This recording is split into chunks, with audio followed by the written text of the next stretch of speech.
Imagine holding a piece of charcoal in your hand, knowing that inside it lies a lost masterpiece of ancient philosophy, untouched for 2,000 years. But there's a catch. If you try to unroll it, it will shatter like glass. This is the paradox of the Herculaneum Papyri. In 79 AD, the eruption of Mount Vesuvius didn't just destroy, it served as a mechanism of unparalleled preservation. While the humid European climate rotted away almost every other ancient manuscript from the Greco-Roman world, the pyroclastic surges of Vesuvius, moving at hurricane speeds reaching temperatures between 290 degrees C and 320 degrees C, instantly carbonized this entire library. It was a flash carbonization that turned fragile organic fibers into durable, albeit brittle blocks of elemental carbon. For nearly 2 millennia, these scrolls lay entombed in a state of suspended animation, buried under 20 meters of volcanic material, in what is effectively the only intact library to survive from antiquity.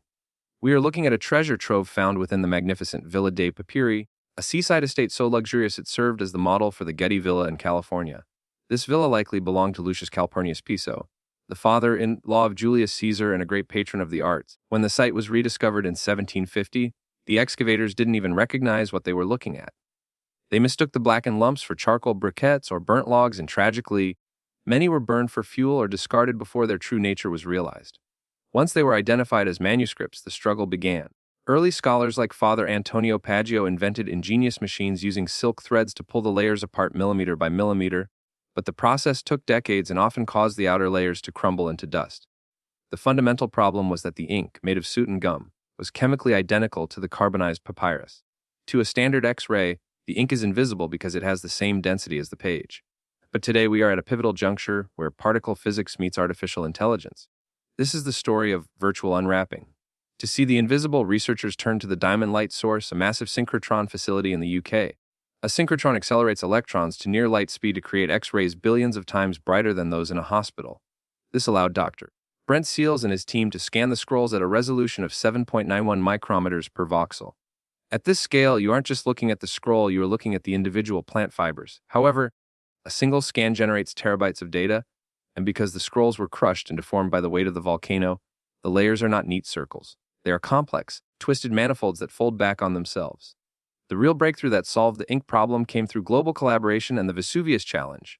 In 2023, a researcher named Casey Hammer noticed a subtle texture he called crackle.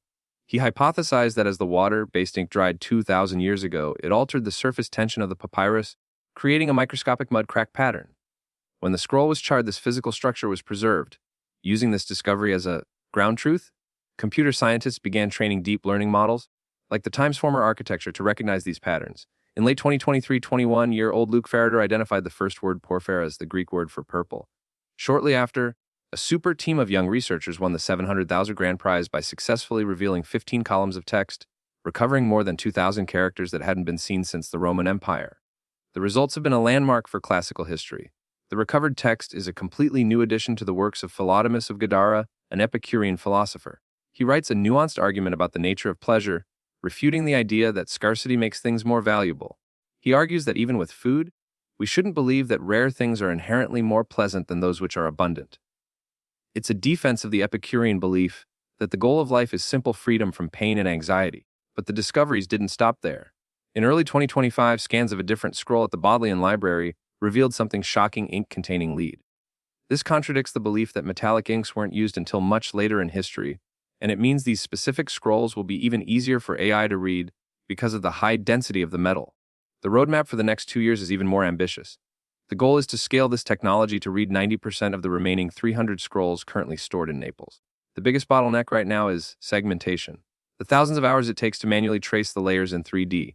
To solve this, new prizes have been established for automated segmentation tools like the Thaumato and Acalyptor. But the ultimate, holy grail, is the potential discovery of the Latin library.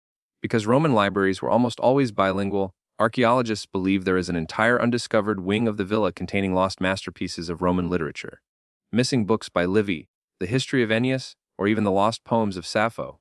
We are no longer just theorizing about the past, we are engineering its resurrection. The Vesuvius Challenge has proven that we can reverse the entropy of time. The charcoal logs that were once discarded are now becoming the most important library of the ancient world, coming back to life pixel by pixel. This is a testament to what happens when we combine the curiosity of the humanities with the power of modern science. If you want to follow the journey of these 2,000-year-old scrolls as they continue to be decoded, make sure to subscribe. We are just at the beginning of unrolling the history of the world. What ancient secret do you hope is hidden in those remaining 300 scrolls? Let us know.